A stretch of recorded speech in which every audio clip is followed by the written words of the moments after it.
Hi കൂട്ടുകാരെ. അപ്പോൾ പുതിയ വീഡിയോയിലേക്ക് എല്ലാവർക്കും സ്വാഗതം. അപ്പോൾ ഞാൻ ഈ വീഡിയോയിൽ എന്താ പറയുന്നതെന്ന് ചോദിച്ചാൽ, ഇപ്പം നമ്മുടെ ജീവിതത്തിൽ നിറയെ കഷ്ടങ്ങളും ബുദ്ധിമുട്ടുകളും പ്രയാസങ്ങളും പല വിധത്തിലുള്ള പ്രശ്നങ്ങളും നമ്മൾ നേരിടുന്നുണ്ടല്ലേ. അപ്പോൾ എപ്പോഴെങ്കിലും നിങ്ങൾ ചിന്തിച്ചിട്ടുണ്ടോ, എന്തുകൊണ്ടാണ് എനിക്ക് പ്രശ്നങ്ങൾ വരുന്നത്, എന്തുകൊണ്ടാണ് എനിക്ക് കഷ്ടങ്ങൾ വരുന്നതെന്ന് എപ്പോഴെങ്കിലും നിങ്ങൾ ചിന്തിച്ചിട്ടുണ്ടോ? അപ്പോൾ ഒന്ന് ചിന്തിച്ച് നോക്കൂ. നമ്മൾ ജനിച്ചതേ നമ്മുടെ കർമ്മ ഫലങ്ങളെ അനുഭവിച്ച് തീർക്കാൻ വേണ്ടിയിട്ടാണ് ഈ ഭൂമിയിൽ മനുഷ്യനായി ജനിച്ചിരിക്കുന്നത്. നമ്മൾ എന്ത് കർമ്മങ്ങളാണോ പൂർവ്വജന്മത്തിൽ, എന്ത് കർമ്മത്തിൻ്റെ ഭാരങ്ങളാണോ എടുത്തിട്ട് വന്നത്, അതിന് തക്കവണ്ണം ഉള്ള അനുഭവങ്ങൾ മാത്രമായിരിക്കും നമ്മൾ ഈ ജന്മത്തിൽ നേരിടേണ്ടി വരുന്നത്. ഉദാഹരണത്തിന് പറഞ്ഞാൽ, ഇപ്പോൾ നമ്മൾ ഫൈനാൻഷ്യല എന്തെങ്കിലും ഒരു ബുദ്ധിമുട്ട് അനുഭവിക്കുന്നുണ്ടെങ്കിൽ തീർച്ചയായിട്ടും നമ്മൾ അതിന് പൂർവ്വജന്മത്തിൽ, അതായത് കഴിഞ്ഞ ജന്മത്തിൽ നമ്മൾ ഇത് സംബന്ധപ്പെട്ട എന്തെങ്കിലും ഒരു ചതിയോ വഞ്ചനയോ അല്ലെങ്കിൽ ആരെങ്കിലും കബളിപ്പിക്കുകയോ അങ്ങനെയുള്ള എന്തെങ്കിലും ഒരു കാര്യത്തിൽ, അതായത് നമ്മൾ ചെയ്ത ആ പ്രവൃത്തി കൊണ്ട് മറ്റൊരാളുടെ ജീവിതത്തെ ബാധിച്ചിട്ടുണ്ടാവാം, അത് ഇല്ലെങ്കിൽ മറ്റൊരാളുടെ മനസ്സ് വേദനിച്ചിട്ടുണ്ടാവാം. അപ്പോൾ അതുകൊണ്ടാണ് ആ ഒരു കാര്യത്തിൽ കൂടെ ഒരു ബുദ്ധിമുട്ട്, അതായത് പണം സംബന്ധപ്പെട്ട പല വിധത്തിൽ പലര് അനുഭവിക്കുന്നുണ്ട്. അപ്പോൾ ഈ അനുഭവങ്ങളൊക്കെ വരുന്നത് എന്താണെന്ന് ചോദിച്ചാൽ, അപ്പോൾ അത് അങ്ങനെയുള്ള ഒരു കഴിഞ്ഞ ജന്മത്തിൽ നമ്മൾ ചെയ്ത പ്രവൃത്തിയുടെ അടിസ്ഥാനത്തിലാണ് നമ്മൾ ഈ ജന്മത്തിൽ അത് അനുഭവിക്കുന്നത്. അപ്പോൾ നമ്മുടെ ഒരു കഷ്ടസമയം വരുമ്പോൾ നമ്മൾ നമ്മുടെ ജാതകം എടുത്ത് ജ്യോത്സ്യക്കാരുടെ അടുത്ത് പോകും. അവർ പല വിധത്തിലുള്ള പരിഹാര മാർഗ്ഗങ്ങൾ പറയും. ഇന്നിടത്തിൽ ഇതുപോലെ ചെയ്യുക, നിങ്ങളുടെ കുടുംബത്തിലുള്ള ഒരാളാണ് നിങ്ങൾക്ക് ദ്രോഹം ചെയ്തത്, അതുകൊണ്ട് നിങ്ങൾ അവരെ അവോയ്ഡ് ചെയ്യുക, ഇല്ലെങ്കിൽ അങ്ങനെയുള്ള ഒരുപാട് തെറ്റിദ്ധരിപ്പിക്കുന്ന രീതിയിലുള്ള കാര്യങ്ങൾ നിങ്ങൾക്ക് പറഞ്ഞു തരും.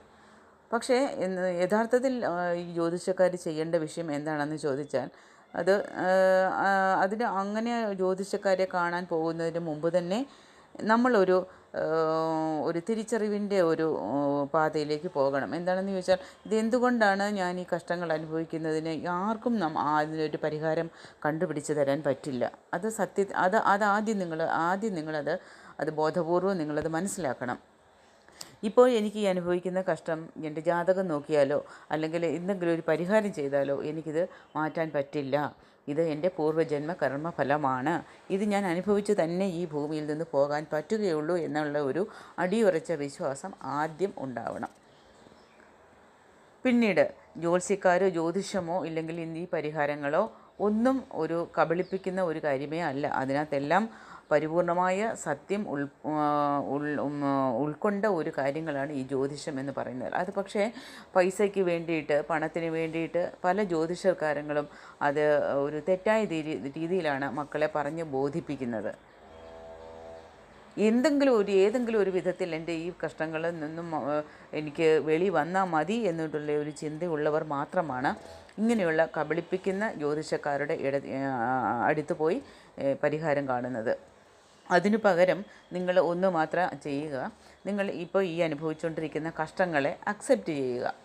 ഇതെൻ്റെ കർമ്മഫലമാണ്, ഇത് ഞാൻ എന്ത് പരിഹാരം ചെയ്താലും ഞാനിത് അനുഭവിച്ച് തന്നെ ഞാനിത് തീർക്കണം. കാരണം ഇത് ഞാൻ എടുത്തിട്ട് ഇത് ഞാൻ ചെയ്ത ജോലിക്ക് എനിക്ക് അക്കൗണ്ടിൽ വന്ന ശമ്പളമാണിത്. അപ്പോൾ ഈ ശമ്പളം വേറൊരാളുടെ അക്കൗണ്ടിൽ പോകാൻ പറ്റില്ല. ഇത് ഞാൻ ചെയ്ത ജോലിയുടെ കൂലിയാണെങ്കിൽ തീർച്ചയായിട്ടും അത് എൻ്റെ അക്കൗണ്ടിൽ തന്നെയാണ് വരേണ്ടത്. അപ്പോൾ ആ ഒരു ബോധത്തോടു കൂടി നിങ്ങൾ ആ ഒരു കഷ്ടത്തെ, ആ ഒരു പ്രശ്നത്തെ നിങ്ങൾ അഭിമുഖീകരിക്കുമ്പോൾ മാത്രമേ നിങ്ങൾക്ക് അതിൽ നിന്നും വെളിയിൽ വരാൻ പറ്റുകയുള്ളൂ കൂട്ടുകാരെ. അതിനു വേണ്ടിയിട്ട് നിങ്ങൾ എന്താ ചെയ്യേണ്ടതെന്ന് ചോദിച്ചാൽ, നിങ്ങൾക്ക് അനുഭവിച്ചു കൊണ്ടിരിക്കുന്നത് വലിയ ഒരു ഫൈനാൻഷ്യൽ പ്രോബ്ലം ആയിരിക്കും, ഫൈനാൻഷ്യൽ ഇഷ്യൂ ആയിരിക്കും. അപ്പോൾ അങ്ങനെ ഇരിക്കുന്ന സാഹചര്യത്തിൽ വേറൊരാൾക്ക് നമ്മൾക്ക് പൈസ കൊടുത്ത് സഹായിക്കാൻ പറ്റിയെന്ന് വരില്ല. പക്ഷേ നിങ്ങളുടെ മുന്നിൽ ഒരാൾ ഒരു 100 രൂപ ഇല്ലെങ്കിൽ ഒരു 10 രൂപ ചോദിച്ച് നിങ്ങളുടെ മുന്നിൽ കൈ നീട്ടുമ്പോൾ അതിനെ നിങ്ങൾ അവഗണിക്കരുത്. അത് നിങ്ങൾ അമ്പലത്തിൽ പോയി പ്രാർത്ഥിക്കുകയും വഴിപാട് ചെയ്തതിൻ്റെ ഫലമായിട്ട് ഈ പ്രപഞ്ചം നിങ്ങളുടെ മുന്നിൽ നിങ്ങളുടെ കർമ്മയെ തീർക്കാൻ വേണ്ടിയിട്ട് കാണിക്കുന്ന ഒരു അടയാളമാണത്. അപ്പോൾ അങ്ങനെ നിങ്ങളുടെ മുന്നിൽ ആരെങ്കിലും ഒരു പൈസയ്ക്ക് ഒരു 10 രൂപ എനിക്കൊരു ചായ കുടിക്കണം എന്ന് പറഞ്ഞ് നിങ്ങളുടെ മുന്നിൽ കൈ നീട്ടുമ്പോൾ, ആ കൈ നീട്ടുന്നവരുടെ മുന്നിൽ ഒരു പക്ഷേ നിങ്ങൾ വേറെ എന്തെങ്കിലും ഒരാവശ്യത്തിന് നിങ്ങൾ മാറ്റി വെച്ചിരിക്കുന്ന പൈസ ആയിരിക്കാം. നിങ്ങളുടെ കയ്യിലുണ്ടാവില്ല. ചിലപ്പോൾ യാത്രക്കിടയിലാണെങ്കിൽ വണ്ടിക്കൂലിക്ക് പരാപരമുള്ള പൈസ മാത്രമേ നിങ്ങളുടെ കയ്യിലുണ്ടാവുള്ളൂ. പക്ഷേ അതിൽ നിന്നും നിങ്ങൾ ആ 10 രൂപ എടുത്ത് അയാൾക്ക് കൊടുക്കാൻ നിങ്ങൾ ശ്രമിക്കുമ്പോൾ, ഇത് ചായ കുടിച്ചോ എന്നും പറഞ്ഞ് കൊടുക്കാൻ ശ്രമിക്കുമ്പോൾ അവിടെ നിങ്ങളുടെ ആ ഒരു കർമ്മ തീരുകയാണ്. അപ്പോൾ ആ കർമ്മ തീരുന്ന സമയത്ത് നിങ്ങൾക്ക് ആ ഒരു 10 രൂപയ്ക്ക് 20 രൂപയായിട്ട് വേറെ ഏതെങ്കിലും ഒരു വഴിയിൽ നിങ്ങളുടെ കയ്യിൽ അതെത്തും. മനസ്സിലാകുന്നുണ്ടോ? അപ്പോൾ അതാണ് കർമ്മ എന്ന് പറഞ്ഞ ഒരു വിഷയത്തിൻ്റെ അടിസ്ഥാനമായ ഒരു സത്യം അതാണ്. അപ്പോൾ നമ്മൾ അമ്പലത്തിൽ പോകുന്നുണ്ട്, പ്രാർത്ഥിക്കുന്നുണ്ട്, എനിക്ക് കടങ്ങൾ തീരണം എന്നൊക്കെ പറഞ്ഞ് നമ്മൾ പല പരിഹാരങ്ങളും ചെയ്യുന്നുണ്ട്.